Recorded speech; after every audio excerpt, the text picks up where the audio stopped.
Hello friend, जय Hind. Ayush movie साल में बलराम कुमार हार्दिक स्वागत करता हूँ। देखिए मित्रों, आज जो हम लोग बीपीएससी की जो 66वीं बीपीएससी की 29 जुलाई 2021 को जो एग्ज़ाम हुई है, फर्स्ट में आप देख रहे हैं कि सामान्य अध्ययन का पेपर, फर्स्ट में सामान्य हिंदी का पेपर था और सेकंड सिटिंग में सामान्य अध्ययन के फर्स्ट पेपर 1 हुआ। तो उसमें क्वेश्चन है लगभग 15 क्वेश्चन पूछे, जिसमें स्टैटिक्स भी है, इतिहास और संस्कृति भी है। और आप देखेंगे उसमें आपको IR इंटरनेशनल रिलेशनशिप, राष्ट्रीय अंतर्राष्ट्रीय घटनाक्रमों को भी रखा गया है। ठीक है, जो सिलेबस है। तो हम लोग यहाँ हिस्ट्री का क्वेश्चन, पहला क्वेश्चन देख रहे हैं इतिहास से रिलेटेड। जो इतिहास के क्वेश्चन उसको हम लोग पहले करेंगे। तो सबसे पहले देखिए हिस्ट्री का एक क्वेश्चन है, ये संथाल विद्रोह। देखिए हमेशा एक इंपॉर्टेंट टॉपिक है कि संथाल विद्रोह के कारण। क्वेश्चन नंबर 1 बीपीएससी 66वीं बीपीएससी मेंस GS पेपर 1। और ये एग्ज़ाम की डेट आप लिख लीजिएगा 29/7/2021। ठीक है, सेकेंड सिटिंग में, ठीक है, सेकेंड सिटिंग में क्वेश्चन नंबर 1 है। और इसमें संथाल विद्रोह के कारण क्या थे, उसकी गति और उसके परिणाम क्या थे, उस पर क्वेश्चन आया था। ठीक है, तो देखिए इसका आंसर एक फ्रेमवर्क होगा। ये लगभग आपको 38 मार्क्स का क्वेश्चन है। मार्क्स अगर देखेंगे 38। ठीक है, और इस क्वेश्चन को कैसे लिखना है, लॉन्ग क्वेश्चन है। लॉन्ग क्वेश्चन को डील करते हुए बढ़िया से इसको कैसे, इसके डायग्राम कैसे इसको लिखना है, एक इंट्रोडक्शन कि पूछा जा रहा है संथाल विद्रोह के कारण पूछ रहा है, उसकी गति कि किस स्पीड से वो काम किया, कौन कौन सी चीज़ें उसमें जुड़ी, और उसके परिणाम, उसका प्रभाव क्या क्या हुआ। ठीक है, तो सबसे पहले एक इंट्रोडक्शन लिखिएगा कि संथाल विद्रोह है क्या, क्या, कब, कहाँ और कौन। ठीक है, तो देखेंगे संथाल विद्रोह एक होली या संथाल विद्रोह है, एक जनजातीय विद्रोह है। ठीक है, इसको एक ऐसा करेंगे, जनजातीय विद्रोह भी लिख सकते हैं कि संथाल विद्रोह एक जनजातीय विद्रोह है, रिवोल्ट्स है, ट्राइबल्स रिवोल्ट। ठीक है, नेक्स्ट है ये कब हुआ, वेन, यानी 1855-56, यानी कि 19वीं सेंचुरी, 19वीं शताब्दी। अगर ऐसा भी मान सकते हैं 19वीं शताब्दी का है, 19वीं सेंचुरी की ये घटना है।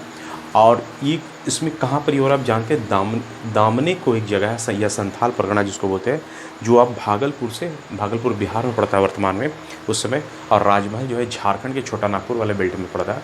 तो उस हिसाब से ये क्षेत्र ही था संथाल परगना। बाद में देखेंगे संथाल जो क्षेत्र था, खासकर यहाँ संथाल ट्राइबल ज़्यादा पाई जाती है, इसके कारण ही इसका नाम संथाल परगना बाद में इसके इफेक्ट के रूप में। इसमें देखिए कौन कौन से ना, देखिए मुख्य रूप से 2 भाई थे, सिद्धू और कान्हू। बाद में चांद और भैरव, फूलो और झानो करके उनके भाई बहन, सारे भाई बहन ने सभी ट्राइबल्स को इकट्ठा किया और एक विद्रोह ब्रिटिश सरकार के खिलाफ, अंग्रेजों के खिलाफ विद्रोह शुरू किया। अगर इसके कारणों को देखेंगे तो विभिन्न इसके प्रमुख कारण थे। तो सबसे पहले आप जानते हैं अंग्रेजी उपनिवेशवाद, यानी अंग्रेजों को शोषण था, है ना, उनसे बेगारी लेते थे, काफ़ी काम करवाते थे। तो पहला इनका कारण अंग्रेजी उपनिवेशवाद। दूसरा है महाजनों द्वारा अत्यधिक ब्याज वसूली। जिन महाजनों से ये कर्ज लेते थे तो उनसे ज़्यादा ये था, और ब्याज था, इंटरेस्ट था, और समय पर नहीं चुकाने के कारण उनकी ज़मीन कब्जा कर लिए जाते थे। तीसरी चीज़ पुलिस की भ्रष्टाचार। पुलिस हमेशा पैसे वाले महाजनों का ही साथ देते थे। ये गरीब बेचारे संथाल को बिल्कुल इनका शोषण खूब, इनका एक्सप्लॉटेशन खूब होता था। नेक्स्ट, संथालों की गरीबी सबसे बड़ा कारण जिम्मेदार है इनकी। एक है अंग्रेजी अदालतों से न्याय न मिलना या देरी से मिलना। जब ये पुलिस के शोषण या समाज के शोषण से, महाजनों के शोषण जाते थे अदालत में, तो अदालत में इनको न्याय के कटघरे में खड़ा किया जाता, लेकिन न्याय उनको तभी भी नहीं मिलता था और न्याय में बड़ा देरी होती थी। और एक जो वाजिब न्याय है, तो वाजिब न्याय नहीं मिल पाते थे। नेक्स्ट, इनकी ज़मीनी से इनको बेदखल किया जाना। इनको बेगारी तो कराते थे, बाद में इनकी महाजनों के माध्यम से इनको ज़्यादा कर्ज दे दिया जाता था, और जिससे समय पर कर्ज नहीं चुका पाते थे, उसके कारण इनकी ज़मीनी बाद में इनको कब्जा, इनको वहाँ से ज़मीन से बाहर कर दिया। तो ये सारे प्रमुख कारण थे इनके, तो ध्यान रखिए प्रमुख कारण पे। अब देखिए इसके जो थर्ड फॉर्म है, इसकी गति का मतलब किस किस क्षेत्र में इन्होंने और क्या क्या कौन सी घटना कैसे कैसे काम हुआ। तो देखिए सबसे पहले ये संथाल परगना से ये निकल करके आप देखेंगे बीरभूम, सिंहभूम, बांकुड़ा, हजारीबाग, भागलपुर, मुंगेर, बिहार, वर्तमान में देखें बिहार, झारखंड, पश्चिम बंगाल के कई सारे जिलों में ये धीरे धीरे विस्तार की, क्योंकि वहाँ भी संथाल ट्राइब रहती थी। दूसरा है इसके आरंभ में देखिए टारगेट तो ये रखे थे साहूकार, बनियों और समाज के व्यापारियों और महाजनों पर, है ना, छिटपुट घटना इनके साथ होती थी। लेकिन बाद में इनको कई सारे जो ब्रिटिश सरकार के जो बड़े बड़े इंस्टीट्यूशन, बड़े बड़े उनमें जो इनके जो ब्रिटिश सरकार से जो संबंधित जो भी व्यक्ति थे, उनको ये नुकसान हमले करने लगे। ठीक है, काफ़ी संख्या में देखेंगे, जब देखेंगे इसके विस्तार में, जो विस्तार इसकी गतियों में देखेंगे कि जब ब्रिटिश सरकार भी जब देख ली तो इनमें दमन की कार्रवाई शुरू की, और इसके कारण देखेंगे कई सारे काफ़ी संख्या पुरुष, महिला और बच्चों की हत्या खासकर, है ना, शुरू में मैंने बोला देखिए, दूसरे में कि आरंभ में साहूकार बनिया और अनाज के व्यापारी महाजनों पर तो हमले हुए, लेकिन बाद में काफ़ी संख्या पुरुष महिला बच्चों की भी हत्या ये लोग संथाल अपने विद्रोह के रूप में किए। और लूट मार की घटना है, यानी ब्रिटिश सरकार या महाजनों या साहूकारों से रिलेटेड जो भी चीज़ें थी, उनके घर, उनके आवास, है ना, उनको सबको तोड़ा गया, लूटपाट मार की घटना हुई। इसके बाद ब्रिटिश सरकार सरकारी दमन चक्र की भावना ये घटना शुरू करती है और सभी नेताओं की हत्या भी होती है और कई सारे लोग नेताओं की मौत की सज़ा कई सारे जो उसमें जो सदस्य थे या लोग थे संथालों को, उसमें मौत की सज़ा होती है, अनेक बस्तियाँ उजाड़ी जाती हैं। और उसके बाद देखेंगे प्रभावित क्षेत्र में सैनिक कानून और मार्शल लॉ की घटना होती है। ये क्रम है, ठीक है, इसकी पूरी गतियों में, इसके विस्तार में। नेक्स्ट अगर इसके परिणाम को देखेंगे तो ब्रिटिश सरकार बाद में क्या करती है, नई प्रशासनिक इकाई संथाल परगना नाम से एक नई प्रशासनिक इकाई, क्योंकि संथाल के नाम से संथाल बहुल क्षेत्र था, उसके नाम से संथाल परगना एक नई प्रशासनिक इकाई बनाती है। और दूसरा, इनके क्षेत्र में अनावश्यक हस्तक्षेप ब्रिटिश सरकार रोकती है ना। और नेक्स्ट है कि ब्रिटिश सरकार द्वारा कई और भी प्रशासनिक सुधार और परिवर्तन करती है इनके क्षेत्र में, है ना। इनके क्षेत्र में एक सेंसिटिव जोन इनके क्षेत्र को बनाया जाता है, जैसे दामनी को जो क्षेत्र था उसको जो संथाल परगना क्षेत्र बाद में कन्वर्ट कर दिया जाता है। और कई सारे जो जिसके कारण से ये विद्रोह हो रहे थे, उस विद्रोह पर लगाम लगाने के लिए कंट्रोल किए गए। और सीधा शासन, ब्रिटिश का सीधा शासन और सख्त शासन इन क्षेत्रों में और भी पहले की तरह से और मजबूत किया जाता है। तो इस प्रकार देखिए संथाल विद्रोह के कई कारण, गति और उसके परिणाम को हम लोगों ने देखा। एक कंक्लूजन लिख सकते हैं कि इस प्रकार हम देखते हैं कि संथाल विद्रोह भारत के इतिहास में एक जनजातीय विद्रोह में एक बहुत जैसे एक प्रमुख स्थान रखता है। और इसी के कारण देखें भारत की आने वाली जो राष्ट्रीय स्वतंत्रता संग्राम है, उसकी दिशा दशा कहीं ना कहीं इस लिंक से कहीं ना कहीं ये जुड़ता है, जो ब्रिटिश के जो शोषण, साहूकार महाजनों के शोषण से आगे चल के हमने नेशनल मूवमेंट में भी कई सारी चीज़ें देखते हैं ना। आगे फिर इसका जो अगला जो विस्तार है बिरसा मुंडा विद्रोह में भी, जो मुंडा विद्रोह था उसके रूप में भी हम लोग देख सकते हैं। तो इस प्रकार के देखा हम लोगों ने क्वेश्चन नंबर 1 को। नेक्स्ट वीडियो में हम लोग क्वेश्चन 2, 3, 4, 5 जितने क्वेश्चन हैं उन सभी क्वेश्चन को करेंगे। इसी के साथ इस वीडियो को मैं यहीं विराम देता हूँ। थैंक यू, धन्यवाद।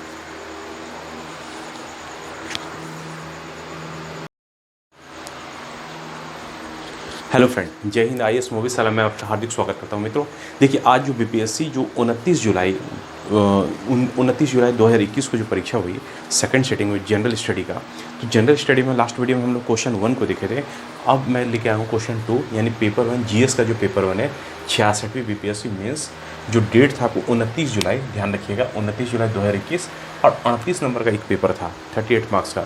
एक क्वेश्चन, ईच क्वेश्चन जो है 15 क्वेश्चन आए थे, तो 38 मार्क्स करके क्वेश्चन आए थे 38 मार्क्स के, ठीक है ना। 300 नंबर का पेपर था जिसमें आपको क्वेश्चन उसमें करने थे। तो एक क्वेश्चन जो है क्वेश्चन नंबर 2 हम लोग डिस्कस करेंगे, हिस्ट्री का क्वेश्चन है। तो ये जनजाति जो विद्रोह हुए थे, बिरसा मुंडा विद्रोह, उस पर एक क्वेश्चन आया था, बिरसा आंदोलन पे। क्वेश्चन क्या है कि क्वेश्चन नंबर 2 है बिरसा आंदोलन की विशेषताओं की समीक्षा करना है, उसकी रिव्यू करना है, कौन कौन सी चीज़ें घटना हुई थी। तो सबसे पहले आप जानते हैं, एक परिचय देंगे। परिचय अगर हम देते हैं कि बिरसा आंदोलन है क्या, कब, क्यों, कौन और कहाँ, ठीक है। तो जानते हैं बिरसा आंदोलन को बिरसा आंदोलन भी कहते हैं, उलगुलान भी कहते हैं, और उसको महान हलचल भी कहते हैं कि एक ऐसा आंदोलन था जो शुरुआत में पुनरुत्थानवादी आंदोलन से बाद में हिंसात्मक आंदोलन की ओर कैसे है अंतरित होता है। तो उसके बारे में ये कब हुआ, ये हो जाता है 19वीं सदी में, ये खासकर 1895 यानी 19वीं सदी के उत्तरार्ध में 1895 से 1920 के जो समय है। ये क्यों होता है, जनजातियों के शोषण के विरुद्ध। खासकर देखेंगे ये जनजातीय शोषण जो है ना, जनजातियों का शोषण आप देखेंगे, जो अंग्रेज और बाहरी जो अंग्रेज भी कर रहे हैं शोषण, और आपको देखेंगे जो महाजन साहूकार भी उनके शोषण कर रहे हैं, उनकी ज़मीनों को कब्जा कर रहे हैं। इसमें खासकर देखिएगा बिरसा मुंडा नाम के एक नेता है, खासकर कई सारे मुंडा अनुयायी भी उसके साथ जुड़े हुए हैं, बिरसा मुंडा, ठीक है। और देखेंगे ये कहाँ पर ही हो रहा है, खासकर रांची में खूंटी में। आप जानते हैं खूंटी के नाम से खुटकुटी व्यवस्था, जनजातियों की एक सामूहिक व्यवस्था थी, उन व्यवस्थाओं को अंग्रेज़ों ने तोड़ के रख दिया, और वहाँ पर ही ईसाई मिशनरी उन या फिर जो बड़े बड़े साहूकार महाजन क्या करें, उनके जो है ज़मीन को कब्जा कर उनकी खुटकुटी व्यवस्था को और एकल जो है कृषि व्यवस्था को अपनाना चाह रहे, जिससे उनके बाद में ज़मीन को कब्जा कर लिया। तो ये सारे का परिणाम हम देखेंगे बिरसा आंदोलन ही था। तो एक इंट्रोडक्शन बिरसा के बारे में, बिरसा आंदोलन की परिचय। अब देखिए इसकी विशेषता कौन कौन सी विशेषता। देखिए सबसे पहली विशेषता है कि ये आंदोलन जो है पुनरुत्थानवादी यानी फिर से पुनर्जागरण हो रहा है। खासकर किसके लिए, इसमें देखिए नैतिक आचरण की शुद्धता की बात की गई है इस आंदोलन में। दूसरा है आत्म सुधार, है ना। बिरसा जो नेता है कि खास करके सबसे पहले उन्होंने देखा अपने समाज में कई सारी जो कमियां हैं, कई सारी जो है चारित्रिक कमियां हैं, नशा है, तो कई सारी जो कमियों को दूर करने के लिए इसलिए नैतिक आचरण की शुद्धता की बात करते हैं। और दूसरा आत्म सुधार की बात। तीसरा कि पहले जो थे जनजाति कई सारे देवताओं की पूजा करके अपना समय व्यर्थ करते थे, तो इन्होंने क्या किया कि एकेश्वरवाद का नाते एक ही ईश्वर की पूजा करेंगे, जिसका नाम होगा सिंगबोंगा, है ना। सिंगबोंगा आप जानते हैं जनजातियों के सबसे बड़े देवता, खासकर झारखंड ट्राइबल्स एरिया में सिंगबोंगा, है ना। इनकी जो पूजा तुलना जो सूर्य देव से करते हैं। तो इस प्रकार ये देखें पुनरुत्थानवादी आंदोलन में नैतिक आचरण की शुद्धता, आत्म सुधार और एकेश्वरवाद पर काफ़ी शुरुआत में जोर दिया है। दूसरी इसकी विशेषता है कि ये आंदोलन बड़ा उग्र हो जाता है बाद में, हिंसात्मक। जो आंदोलन शुरुआत में शांतिपूर्ण यानी पुनरुत्थानवादी आंदोलन से हिंसात्मक आंदोलन की ओर बढ़ता है। खासकर देखेंगे कई सारे जो यूरोपीय मिशनों पर छापे मारे जाते हैं, कई सारे उनके जो संगठन को तोड़ने की कोशिश की जाती है ना। कई सारे उनकी बिल्डिंग्स पर आग लगाए जाते हैं, तोड़फोड़ की घटनाएं। तीसरी देखिए इस आंदोलन की एक विशेषता, बहुत अच्छी विशेषता, इसका जो स्वरूप है जन आंदोलन। जन आंदोलन उसको कहते हैं जिसमें जनता की पूरी संपूर्ण जनता की भागीदारी। इसमें देखिए इस आंदोलन सबसे अच्छी विशेषता है महिलाओं की भागीदारी। महिलाएं घर से निकल करके इस आंदोलन में भागीदारी की है। जैसे आप देखें असहयोग आंदोलन में या भारत छोड़ो आंदोलन में, या आप देखें सविनय अवज्ञा आंदोलन में महिलाओं की बहुत भागीदारी थी। खासकर सविनय अवज्ञा में देखेंगे जो शराबबंदी वाली, जो शराब की जो दुकानें थी, वहाँ पर ही महिलाओं ने प्रदर्शन किया था। खासकर इसमें भी जन आंदोलन में महिलाओं की भागीदारी, बुजुर्गों की भागीदारी, नवयुवक जो यूथ थे उसकी भागीदारी इस आंदोलन में हम लोग देख सकते हैं। चौथा है कि ये धार्मिक भावना का इसमें सहारा खूब लिया गया इस आंदोलन में। इसलिए देखते हैं पुनरुत्थानवादी आंदोलन से ये कैसे हिंसात्मक आंदोलन, यानी शुरू में धर्म के माध्यम से, जैसे बिरसा एक जगह बोलते हैं मुझे सिंगबोंगा ने दर्शन दिया और उन्होंने बोला कि आप अपने लोगों का, जो ईसाई मिशनरियों को यहाँ से बाहर, जो दीकू है, जो बाहरी लोग यहाँ के बसे हैं, उनको बाहर करो और धार्मिक स्वरूप आपके जो धर्म खतरे में है उन धर्म को बचाने के लिए आप लोग हथियार उठा लो। तो ये आंदोलन जो पुनरुत्थान वाली या धार्मिक सुधार की बात शुरुआत में करती है, बाद में कैसे हिंसात्मक आंदोलन की ओर बढ़ती है, तो उसके बारे में ये प्रमुख इसकी विशेषता थी। ठीक है, इस क्वेश्चन देखिए थोड़ा सा विस्तार से 38 मार्क्स का क्वेश्चन है। इसको लगभग आपको 4 से 500 वर्ड्स में, 500 वर्ड्स में आप इसको क्वेश्चन को कर सकते हैं। इसके साथ ही आप देखेंगे इसमें कंक्लूजन लास्ट में लिखिएगा कि कुल मिलाकर हमने देखा कि जो बिरसा आंदोलन है इसकी विभिन्न विशेषताओं ने अपने आगे जैसे अपने पूर्व की जो आंदोलन थी, चाहे आपको संथाल विद्रोह हो या और भी कई सारी आने वाले गांधीवादी आंदोलन की एक रूपरेखा, ये एक पृष्ठभूमि तैयार करती है, और जिससे जनजातियों का जो वर्चस्व है या जनजातियों का जो है एक आने वाले समय में आज़ादी के बाद भी सरकार इन जनजातियों के लिए इन सारे विद्रोहों से प्रेरणा लेते हुए, आंदोलनों से प्रेरणा लेते हुए इन जनजातियों पर सरकार एक विशेष रूप से काम करने के लिए प्रेरित होती है ना। इस प्रकार से अपने एंडिंग को एक पॉजिटिव वे में इस क्वेश्चन को एंड करना था। ठीक है, तो इस प्रकार हमने देखा इस वीडियो में। हम लोग नेक्स्ट वीडियो में इसके जो क्वेश्चन नंबर 3 है उसको हम लोग डिस्कस करेंगे। तो इसी के साथ अपने वीडियो को यहीं समाप्त करता हूँ। थैंक यू, धन्यवाद।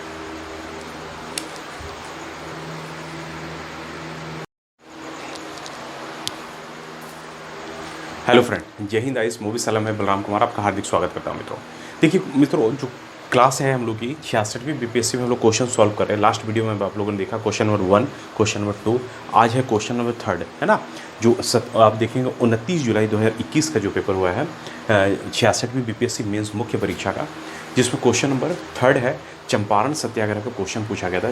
जनरल स्टडी जो पेपर 1 का पार्ट है, जो हिस्ट्री के जो सेक्शन से क्वेश्चन आए, लगभग 6 क्वेश्चन हिस्ट्री से क्वेश्चन पूछे गए थे। ठीक है ना, उसमें से अभी आपको चूज़ करके लिखने थे।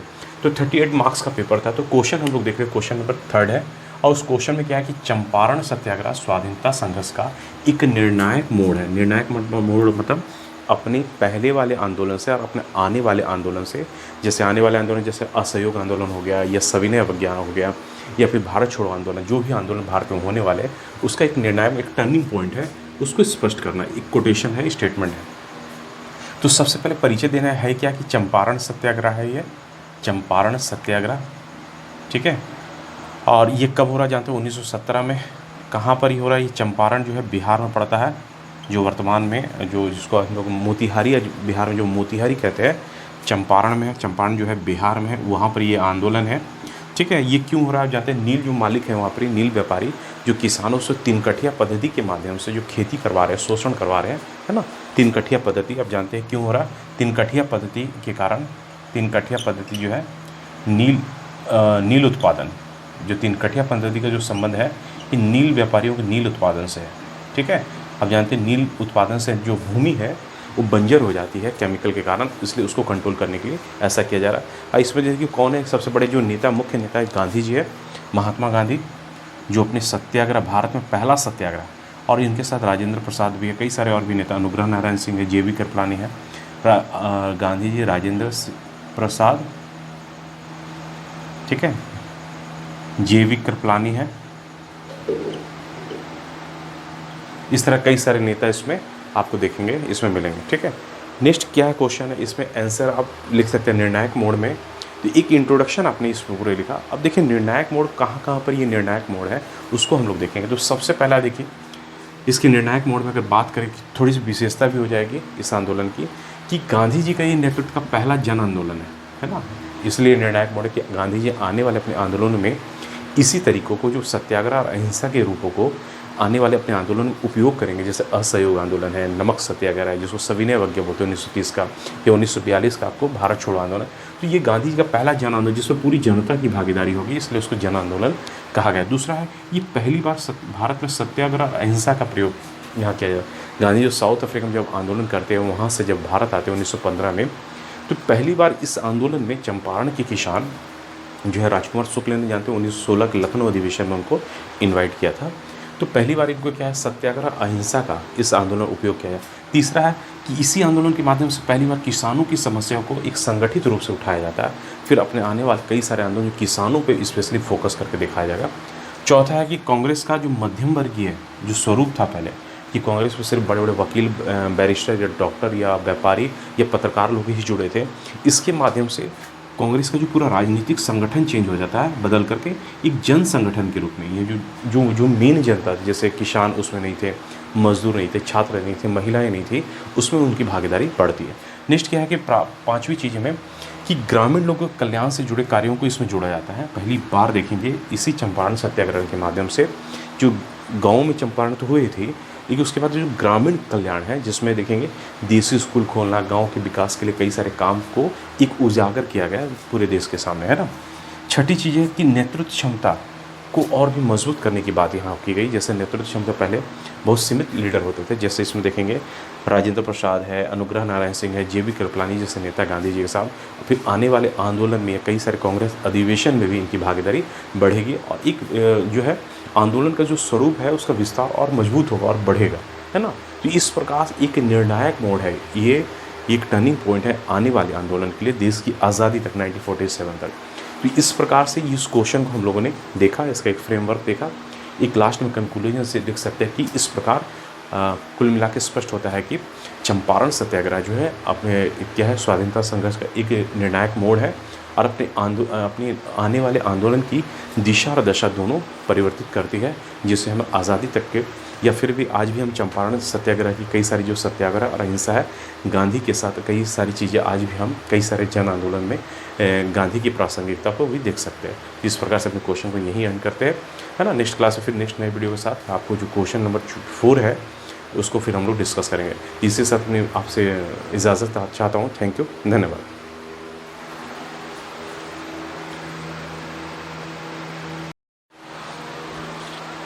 हेलो फ्रेंड, जय हिंद। मूवीशाला में बलराम कुमार आपका हार्दिक स्वागत करता हूँ।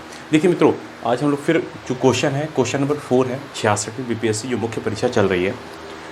29 जुलाई को फर्स्ट पेपर हुआ था, जीएस का फर्स्ट पेपर सेकंड सिटिंग में।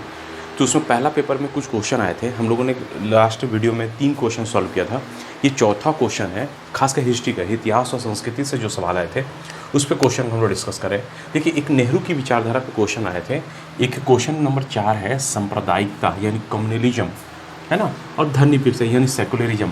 नेहरू के विचार की विवेचना करना है ना, या डिस्कस करना, उसके बारे में बताना है। तो सबसे पहले देखिए क्वेश्चन क्या, सांप्रदायिकता के बारे में नेहरू के विचार, और धर्मनिरपेक्षता के बारे में नेहरू के विचार, उस पर फोकस करना है। और दोनों कैसे एक दूसरे से इंटरलिंक है, उनकी क्या क्या जो नेहरू जो चीज़ों को मानते थे, उनकी जो विचार, उनकी क्या जो एक लेवल है उनके सोचने का, उनको हम लोग डिस्कस करेंगे। तो सबसे पहले एक इंट्रोडक्शन आप लिखिएगा परिचय में कि सांप्रदायिकता है क्या और धर्मनिरपेक्षता है क्या, उसके बारे में अलग अलग लिखिएगा। देखिए, सबसे पहले सांप्रदायिकता के बारे में अगर लिखेंगे, परिचय लिखना है कि सांप्रदायिकता क्या, एक परिभाषा में सांप्रदायिकता एक विचारधारा है, एक थिंकिंग है, ठीक है। एक समुदाय, देखिए इसकी परिभाषा क्या है, एक समुदाय या धर्म के लोगों द्वारा दूसरे समुदाय या धर्म के विरुद्ध किए गए शत्रु भाव, ध्यान रखिएगा यहाँ शत्रु भाव एक शब्द है, शत्रु भाव की चर्चा है को सांप्रदायिकता कहते हैं। देखिए फिर से एक परिभाषा है कि सांप्रदायिकता है क्या, कि एक सांप्रदायिकता एक विचारधारा, एक थॉट्स है, एक समुदाय या धर्म के लोगों द्वारा दूसरे समुदाय या धर्म के विरुद्ध, एक समुदाय या धर्म के द्वारा दूसरे समुदाय के धर्म के विरुद्ध या समुदाय के विरुद्ध किए गए शत्रु भाव को सांप्रदायिकता। इस शत्रु भाव के हिसाब से तोड़फोड़ करना, कुछ असली चीज़ें करना या अनर्गल बातें करना, ये सभी चीज़ें किसी रिलीजन के खिलाफ, जैसे हिंदू के मुस्लिम के साथ, मुस्लिम क्रिश्चियनिटी हो गए, हिंदू सिखों के साथ, इस तरह जो दो रिलीजन है। देखिए सांप्रदायिकता, जब भी सांप्रदायिकता हमेशा एक रिलीजन निकलेगा। हम भारत में जानते हैं हिंदू मुस्लिम सिख ईसाई क्रिश्चियन, हिंदू मुस्लिम सिख ईसाई पारसी जैन और बुद्धिज़्म, इस तरह के लगभग 7-8 आपको देखेंगे रिलीजन भारत में मौजूद है। तो सांप्रदायिक एक विचारधारा, ठीक है। अब अगर धर्मनिरपेक्षता की बात करेंगे तो धर्मनिरपेक्षता की एक परिभाषा होगी कि भारतीय धर्मनिरपेक्षता का शिल्पकार पंडित जवाहरलाल नेहरू, जो भारत के पहले प्रधानमंत्री है, उनको माना गया, ठीक है। और अगर धर्मनिरपेक्षता मतलब सेकुलरिज्म का अगर अर्थ देखेंगे तो सभी धार्मिक समुदाय के प्रति राज्यों द्वारा अलग अलग विश्वास, है ना, अलग अलग विश्वास, पूर्ण तटस्थता, समानता की नीति से संबंधित नागरिकों की ओर से सहिष्णुता और शांतिपूर्ण सहअस्तित्व का दृष्टिकोण ही क्या है, आपको धर्मनिरपेक्षता, मतलब कि सभी धार्मिक समुदाय के प्रति राज्यों द्वारा अलग अलग विश्वास, पूर्ण तटस्थता, समानता की नीति से संबंधित नागरिकों की ओर से सहिष्णुता और शांतिपूर्ण सहअस्तित्व ही का जो दृष्टिकोण है उसे ही हम लोग सेकुलरिज्म कहते हैं। सेकुलरिज्म का मतलब है कि राज्यों का अपना कोई एक रिलीजन नहीं होगा, एक अपना कोई धर्म नहीं होगा, वो सभी धर्मों में एक समानता की भावना, किसी भी धर्म के साथ कोई पक्षपात नहीं करेंगे, है ना, सभी धर्मों को समान दृष्टिकोण से देखेंगे, यही है सेकुलरिज्म। अब अगर सांप्रदायिकता में देखेंगे तो सांप्रदायिकता के कई सारे पॉइंट जो उनके जो थॉट्स हैं कि नेहरू जी ने सबसे पहले, पंडित जवाहरलाल नेहरू शुरुआत से ही संप्रदायवाद के विरोधी थे। संप्रदायवाद को वो भारत के विकास के लिए सबसे बड़ा एक जहर के रूप में मानते हैं, यानी कि धर्म को मात्र एक सांस्कृतिक प्रेरणा तथा विरासत के रूप में उन्होंने स्वीकार किया, बाकी जो धर्म है उनके लिए और कुछ भी नहीं था। वे संगठित धर्म के विरोधी थे, यानी संगठित मतलब कोई पॉलिटिकल कोई धर्म है या धर्म का राजनीतिकरण या राजनीति का धार्मिकरण, इनके सख्त विरोधी थे, जिससे आने वाले समय में ये विकास को पीछा करेंगे। ये इनकी मान्यता है कि संगठित धर्म के विरोधी थे। चौथी चीज़ है कि धर्म के राजनीतिकरण के खिलाफ थे, है ना, ये धर्म के राजनीतिकरण, ये राजनीति का धार्मिकरण अगर किया जाए तो उसके बड़े खिलाफ थे, सख्त विरोधी थे। और पांचवी चीज़ है कि बाहरी आक्रमण से ज़्यादा इसे खतरनाक मानते थे, बाहरी आक्रमण से ज़्यादा सांप्रदायिकता को ये खतरनाक मानते थे कि अगर सांप्रदायिकता है तो बाहरी आक्रमण से ज़्यादा ही ये दुखदायी होगा। तो इस तरह के इनके थॉट्स थे, इनकी विचारधारा की सोच थी सांप्रदायिकता के प्रति। अब अगर धर्मनिरपेक्ष के प्रति इनके विचारधारा को देखें तो सबसे पहले धर्म को इन्होंने क्या किया है, राजनीतिक, आर्थिक, सामाजिक और सांस्कृतिक पहलुओं से दूर रखा है धर्म को, है ना, यानी धर्म का कभी भी इन चीज़ों में, राजनीति में आर्थिक, सामाजिक, सांस्कृतिक मिक्सअप कभी नहीं होना चाहिए। दूसरी जो इनकी थॉट्स थी धर्म के प्रति कि धर्म से राज्य का विघटन होता है ना, यानी नहीं धर्म से हमेशा राज्य को क्या कहेंगे, अगर धर्म को ज़्यादा अगर तरजीह दिया, जैसे आज इस्लामिक कंट्री हमारा जैसे बांग्लादेश हो गया या फिर पाकिस्तान हो गया, जो इस्लामिक कंट्री ज़्यादा डेवलप नहीं कर पा रहे थे कि वो धार्मिक चीज़ों को उन्होंने काफ़ी मोटिवेट किया, है ना। वैसे भारत देखेंगे एक डेमोक्रेटिक कंट्री है, तो धर्म को उन्होंने सेकेंडरी के रूप में रखा है, इसलिए भारत एक जो है एक धर्मनिरपेक्ष कंट्री तो बोल सकते हैं कि धर्म से राज्य का इन्होंने विघटन की बात की है। तीसरी चीज़ क्या है कि सभी धर्मों के लिए पूर्ण स्वतंत्रता, सहिष्णुता का इन्होंने ख्याल रखने की बात की है कि धर्म हमारे यहाँ जो भी हिंदू, मुस्लिम, सिख, ईसाई, बौद्धिज्म, जैनिज्म और पारसीज्म जो भी है, सब की सहिष्णुता, है ना, का ख्याल रखने की बात, पूर्ण स्वतंत्रता, पूरी आज़ादी। इसलिए भारतीय संविधान मौलिक अधिकार में भी आर्टिकल 25 में जो धर्म के अंतःकरण की मान्यता या 28, 29, 30 में भी देखें अल्पसंख्यकों के जो अधिकार है उसी के हिसाब से दिया है। चौथी चीज़ है कि सभी धर्म के अनुयायियों के लिए समान अवसर और कोई भेदभाव, पक्षपात नहीं करने की बात की है ना, यानी सभी धर्म के जो अनुयायी फॉलोअर्स हैं उनके लिए समान अवसर दिए जाए उनको, और उनके साथ किसी तरह का कोई भेदभाव, पक्षपात नहीं होना चाहिए। ये इनकी धर्मनिरपेक्षता के प्रति एक मान्यता थी, ठीक है। तो इस प्रकार आपने देखा कि जो नेहरू की सांप्रदायिकता और धर्मनिरपेक्षता के प्रति जो विचारधारा है, जो विचार है, उनको हम लोगों ने डिस्कस किया आपके सामने।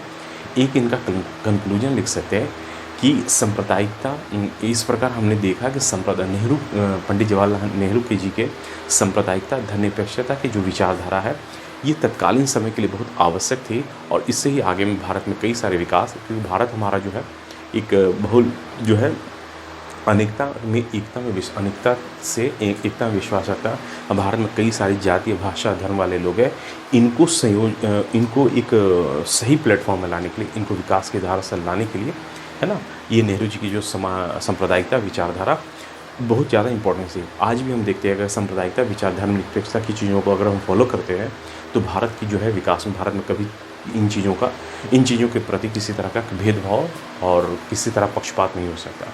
तो हमें आज भी इन चीज़ों की ज़रूरत है और अगर इनके माध्यम से विकास किया जाए तो हम विकास में और मुख्यधारा में सभी लोगों को एक साथ ला, क्योंकि अगर हम धार्मिक चेहरे से या सांप्रदायिक चेहरे से अगर विकास को देखें तो कभी भी हम सिर्फ एक तरफा विकास पर कर पाएंगे।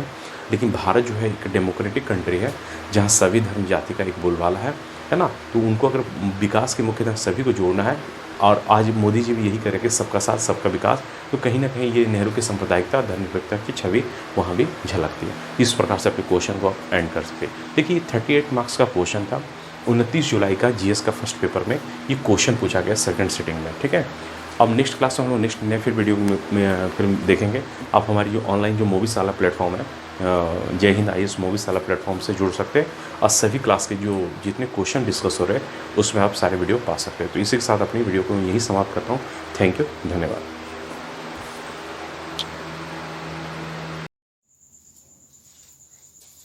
हेलो फ्रेंड, जय हिंद IAS मूवीज वाला मैं बलराम कुमार आपका हार्दिक स्वागत करता हूँ। ठीक है मित्रों, आज जो क्लास है हम लोग 66वीं BPSC जो आज आपको 29 जुलाई की जो उसकी पेपर हुई GS फर्स्ट पेपर की, आज 2 पेपर हुए। जो पहला सेशन में जनरल हिंदी सामान्य हिंदी का जो परीक्षा हुआ और आपको दूसरे सेशन सेकंड सेशन में देखेंगे आपको जो जनरल स्टडी का फर्स्ट पेपर है, जिसमें आपको जो सिलेबस में आपको देखेंगे इतिहास और संस्कृति है, राष्ट्रीय अंतर्राष्ट्रीय घटनाक्रम और स्टैटिक्स का विषय था। ठीक है, तो इनको को हम लोग देखेंगे जो क्वेश्चन है खासकर जनरल स्टडी में, स्पेशली हिस्ट्री के जो सवाल देखेंगे, जो 6 क्वेश्चन हिस्ट्री का पूछे गए उसको हम लोग इस क्वेश्चन में डिस्कस करेंगे बारी बारी से। तो देखिए इसमें देखिए जो है 6 क्वेश्चन में ये 5वां जो वीडियो हम लोग देख रहे हैं, 5वां क्वेश्चन का जो वीडियो है 66वीं BPSC मेंस सामान्य अध्ययन पेपर 1, ये क्वेश्चन आज इसमें मैं 5वां क्वेश्चन लिखा है आपके सामने और उसमें इस वीडियो में देखेंगे हम लोग क्वेश्चन में कि किस तरह क्वेश्चन पूछे गए। एक क्वेश्चन पूछा गया पटना कलम की चित्रकला की मुख्य विशेषताएं को स्पष्ट करें। 38 नंबर का एक पेपर है, 38 मार्क्स का, 15 क्वेश्चन आए थे, समझे ना। तो इसमें क्वेश्चन आपको क्वेश्चन नंबर 5 हम लोग डिस्कस कर रहे हैं। तो एक देखिए पटना कलम जो है कल्चर पे क्वेश्चन पूछा गया है, जो संस्कृति है, और पेंटिंग्स पे, पटना कलम की जो पेंटिंग्स है उस पर सवाल आए। तो इसमें सबसे पहले एक इंट्रोडक्शन हम लिख सकते हैं कि पटना कलम क्या, कब, क्यों, कैसे। ठीक है, तो थोड़ा सा देखेंगे क्या है ये पटना कलम चित्रकला। जो इसका आप देखेंगे जो पटना कलम चित्रकला जो प्रभाव है, ये ब्रिटिश काल और मुगल काल दोनों का प्रभाव, खासकर मुगलों का। जब मुगल साम्राज्य जब डिक्लाइन होने लगा तो जो चित्रकार जिनको पहले प्रश्रय मिलता था, आश्रय मिलता था, वो आश्रय समाप्त होने लगे। तो वहाँ के चित्रकार फिर किसी दूसरे अन्य जगह क्षेत्रीय चित्रकारों की, क्षेत्रीय जो राज्यों की जो स्थिति डेवलप हुई, वहाँ जा कर के ये सारे क्षेत्रीय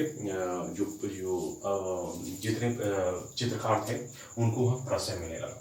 ठीक है, तो ये जानते ये जो चला था आपको प्रभाव, इसका 18वीं शताब्दी का आरंभिक दशक तक, सारे लोग लगभग 1.5 दशक तक जो है पटना कलम चित्रकला का प्रभाव रहा मुगलों का।